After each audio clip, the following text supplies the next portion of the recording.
How's it going, everyone? Infernal Hails, Simon here.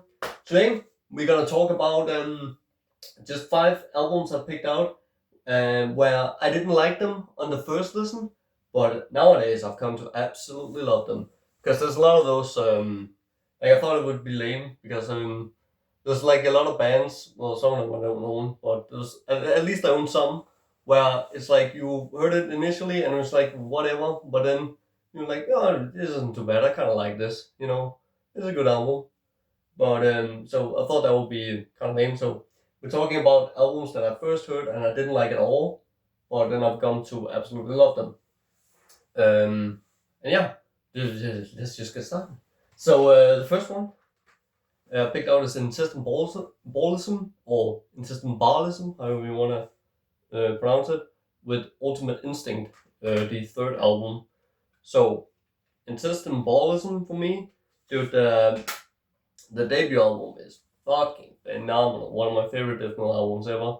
And honestly, dude, like every time I listen to it, the second album is like that's what's cool about this band. Is like they have 3 albums. Every album is completely different, but they're all like still like melodic death metal. But each one is a completely different sort of like take on that style. But they're all so good. Like the second one, every time I listen to that thing, I'm like, dude, this might be my favorite one. I don't know, dude. The songs of this are just so good. Like the riffs are just fucking catchy, dude. But anyway, so yeah, I love the first 2. Then I checked out the third one, and I was not a fan, man. I never thought the album sucked. I was just like, this one doesn't appeal to me. Like there's too much like black metal thrown in now, with like thin like tremolo riffs and like there's way too many black metal vocals. Like where's the death metal vocals at? And then the first track is like a slam track, and I really don't like that slam shit at all. Like I do like I don't know why I was so turned off by the first track on this, because I do like slam riffs. I just don't like the genre like slam, because I feel like they're like missing the entire point of what makes a slam riff like great. It's like when it's worked into like a song and it comes in like unexpectedly, and it's like sort of worked into the progression of the song where you have like a lot of fashion going on, and then all of a sudden it like slows down, and then you get that riff that it has that element of surprise, and then you sort of like release all the kind of like tension. So it's just like a whole album of just nothing but that. It's just like, dude, this isn't doing anything for me. Like I'm like it doesn't hit the same way when it's just like when there's no build up to the slam, you know.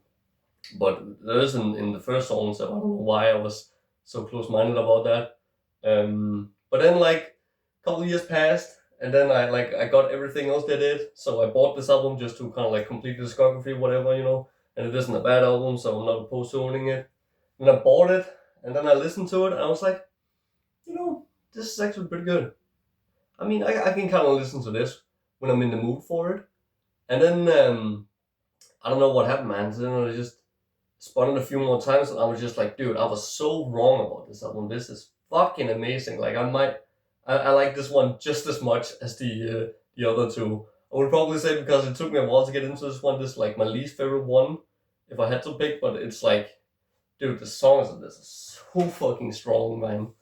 Like, dude, I especially like that the title track, Ultimate Instinct. Like the melodies there are just like, it's so good, man. And then when it kicks in with like the drum beat, like dude, it's so fucking good. Like, oh, dude, I love how it has like the Ultimate Instinct has that. There's another track on here that has that. Cry for the Black Sun as well, where it has those like where it's like just the guitar, and then like some like soft drum beats, so there's no bass on it, and it's just like the lead guitar just doing like melodies, and it's just absolute majesty, dude. And like again, like every song on this album is like different, so each one like really stands out. Like for an extreme metal album, it's just so fucking memorable. And I always really like this cover art too with the six black wings. I thought this was like a really fucking awesome cover. So yeah, dude, and it's so annoying because I actually had the opportunity to buy this on vinyl, like for really cheap. Um, when I sort of like when I sort of like came into the band, like when I first got into them, and I started like buying vinyl, and I looked up the vinyl releases. I could have bought this for really cheap now, but nowadays that's just not possible. Like now the prices have really gone up because I think this band has been like getting a lot of attention in sort of like recent years. Like I think well, it's just going by the prices on Discogs because the prices weren't that like high on Discogs for their vinyl, especially for this one. But now they're like way up there. It's like easily 100 bucks you have to pay to get this on vinyl. So that was annoying because now I really want that on vinyl, but I can't really pick it up for cheap, and I don't think there's any copies for sale at the moment. So yeah, that's a shame. But yeah, first one, Intestine, Baalism, Ultimate Instinct, phenomenal. And next up, kind of like I guess I'm sales pitching you a little bit because I do have this one in stock. But whatever, this is just another prime example. Like when I first heard this album, I didn't like it at all because Corey Malone, who does vocals on the previous album, which I put out on vinyl by the way, and it looks fantastic, and you definitely need it. Just saying. Um, he doesn't do vocals on this album. It's this other guy called Aaron. Um, so I did not like this at all, man. I was like, dude, Corey, he was like, he had like such an identifiable voice. Um, on Descended Throne is fucking great. He doesn't sound like anybody. And that's what really grabbed me about that album. So when he didn't do vocals on this, I was kind of like disappointed. And then he also he's not on it because he also does a lot of the guitar work. So it's just Ron doing the guitars like he did the other half on Descended Throne. So it's just him doing all the guitars. So it's like the riffs they kind of sound like Deamon, but it's missing something because it's missing Corey. I'm guessing he wrote like a lot of the like really heavy riffs on Descent Throne because that's kind of like absent on this album. Like for example, violating the eviscerated.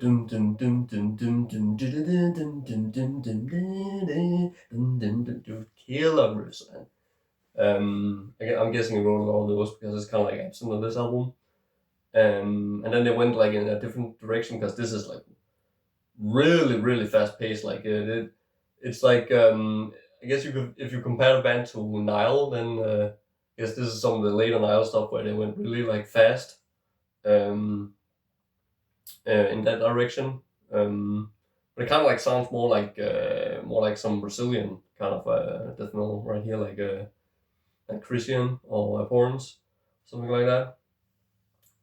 But yeah, dude, it's as I've come to like because I put the band out, then I sort of like because the band was on my mind a lot, so I just started spinning this one a bit more, like going back to it, and yeah, dude, I really dig it. Like nowadays, I really like this. It's like, dude, it's so fucking fast, dude, and there's like the riffs of like there's still like standout riffs on this that I can remember. And dude, it's great, man. I definitely think if I had to pick a favorite song on here, it would probably be "I Am War." Dude, that's a phenomenal song, man. Flesh Divine is also a killer, man, and there's a Cremation also, fucking great. Um, and that's another thing. Like the guy who does replacement, he doesn't sound like Corey, but he is like really fucking good. I really like his vocals as well. So when I sort of like got out of that like a narrow mindset and I really gave this like a unbiased listen, I was like, dude, this guy's fucking good. Like holy shit. But I kind of like there's some parts in here where there's thrown like some effect on his voice, and he just does some screams. Um, um, and it kind of gives it a little bit of a Corey feel, which I thought was a nod to him. So I thought that was really cool. Like there's these moments when the music just all of a sudden stops and he just like does a scream, and it's like really fucking killer, man. I thought that was like something a nice detail to this fucking album. So yeah, Deamon or Deamon, Condemned to Darkness, fantastic. And next up we got goddamn some of the kings. Well, used to be the kings, nowadays not so much. Sepultura with Morbid Visions. So I did not like this at all when I first heard it. I was like, dude, this is too thin sounding. I can't hear the riffs, and it's just so sloppy. Like the guys aren't even in tune. But I mean, it's just, this album is just such a groove for me. Like nowadays, I fucking love this. Like I might, if I have to do like a top 15 favorite death metal albums, this one might make the top 15. I'm not even lying. Like of course, like Bestial Devastation I like more, but that's an EP. And then Schizophrenia, that's my favorite Sepultura ever. But that's like more of a thrash metal album to me, especially when you compare to this, because this is not thrashy at all. This is just fucking straight up death metal. So yeah, dude. I love the what song is it? It's like "Show Me the Wrath." I'm pretty sure. Where's that church bells, and it's dude. It's so funny on this pressing. It's so fucking loud. When he comes in and does the spoken word bit in Latin, so fucking good. But yeah, dude, I always love like Funeral Rites and Empire of the Damned, like so fucking sinister sounding, really haunting. I think this is just has like charm for fucking days. This is actually a bootleg put out by Caballero Brothers, Awagas Records. Dude, I had this pressing for such a long time and I never saw that. So one day I was listening to it, I picked it out. It was like I just fucking laughed my ass off when I saw that. That's fucking great. This is a really cool bootleg. It has the Bestial Devastation as bonus, and this one it's like bootlegs are just better, dude. This the guy I bought this from, because it was actually when I first bought this on vinyl, I was looking for a copy, and like all the official ones was just so expensive. So I found this version of it, and it was like the cheapest one I could find, and I didn't know it was a bootleg. So I picked it up, and then I ended up talking to the guy who was selling me through email a little bit, and he was like, "Dude, this bootleg, it sounds better than the fucking original version, so you're gonna love it." So I was like, "Oh, cool." And I do like it. This definitely sounds like way better than when you listen to it on digital. It's like the bass is more audible, it's more heavy sounding. Yeah, some photos in here, and this is like a Japanese bootleg. No lyrics, which is a shame, but it comes with a cool ass fucking poster, which I used to have on my wall back before I moved. Now I peeled it down, but it's a cool fucking one. Okay. Wait, how the fuck did I fold this?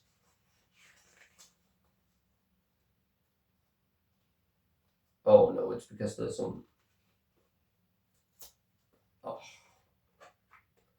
dude. What? Dude. How the fuck is this folded, man? Oh, it's because it sticks here. Dude, I'm never using those. That fucking I don't know what that's called, but it's like the sticky kind of like foam used to hang up posters with. Because there's some leftover on here and it kind of sticks. But dude, is it upside down? No, it isn't. Yeah. So fucking cool poster. Definitely needed that on the wall, you know.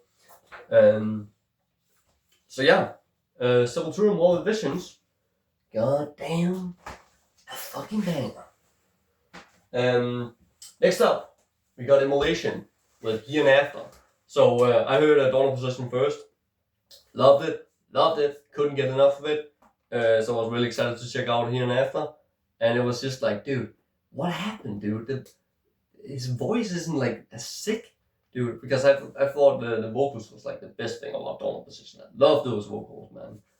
So when he went like Ross Dolan went really low on this album, I really didn't like it at all. I was like, it's like this album isn't as fast and just this isn't like going for the throat. It's just like more mid paced. I was like, what the fuck? So I didn't like it at first, but obviously I was just completely closed minded there because then I gave it some more spins and then I was like, dude, this album's amazing. Like. Now I would say it's like easily on par with Dawn of Possession for me. It's like this is like just as good. The only reason why Dawn of Possession is my favorite is because I heard that first and it just meant so much to me when I first heard it. But like the songs in this are equally as good, and it has like Christ Cage, which is my favorite Immolation song ever. So yeah, fucking this is like an awesome version. I have the Hills Headbangers picture disc of this as well. I didn't feel like grabbing it. So this is like limited to 500 copies. Also pretty limited for Immolation size. There's 250 gold and then 250 brown. And I have the brown one because I just felt like that was cooler than the gold one. And it's like it has the Patrick Engel mastering, so it sounds like fucking killer, man. Sounds fucking phenomenal. And it comes in a gatefold cover with like a pop-up in the inside, which I thought was like really fucking cool. This is definitely the nicest version of this album. Like super nice. Comes with like inserts in here. And it has inside print as well. Yeah, awesome. Like really nice pressing. The only complaint is that there's like no band photo on here.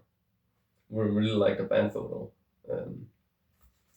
But the Hills Headbangers pressing has like a photo now. So cool. So yeah. Goddamn, if you like this album, just get this Church of Vinyl fucking pressing. It's the nicest one, hands down. And the last one we're talking about is Autopsy with Mental Funeral. Yeah, I fucking did not like this album at all when I first heard it. It was just like this is the first album I actually heard by Autopsy. I did not dig it at all. But then I found Severed Survival, and that cover just like I always loved that cover, so I put that on, and I like that way more. So Mental Funeral was always like, why is it so slow, dude? Kind of boring. But then like I sort of like went back to it because people just keep talking about how great this album is. So I was just like, dude, am I missing something? So I went back to it a couple times. And after like a couple listens, I was just sold. And now this is like easily top 5 favorite death metal albums ever.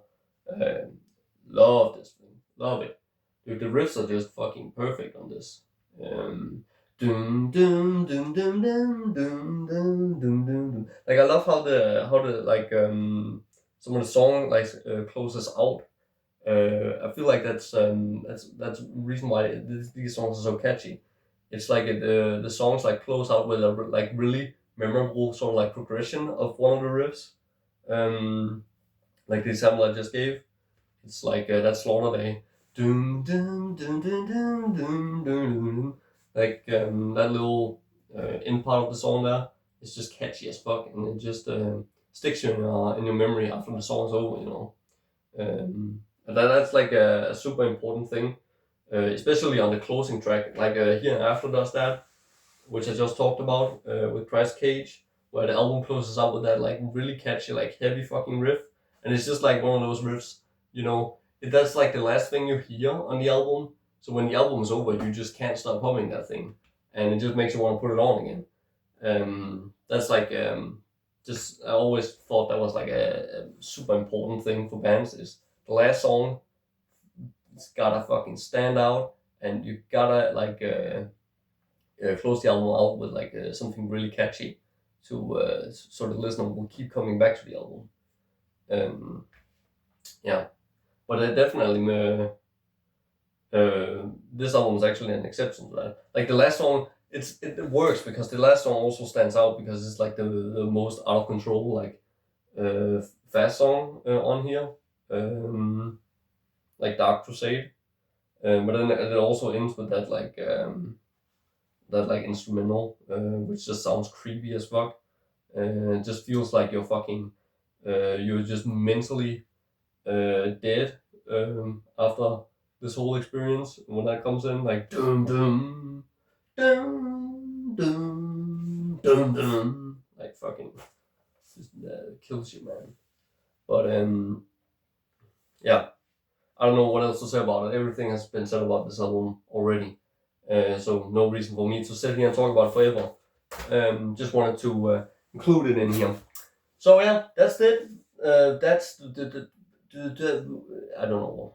I can't even speak, man. Yeah, that's it for the video. Thanks a lot for watching. I really appreciate it. Dude, keep on being you, and have a great day. I'll see you.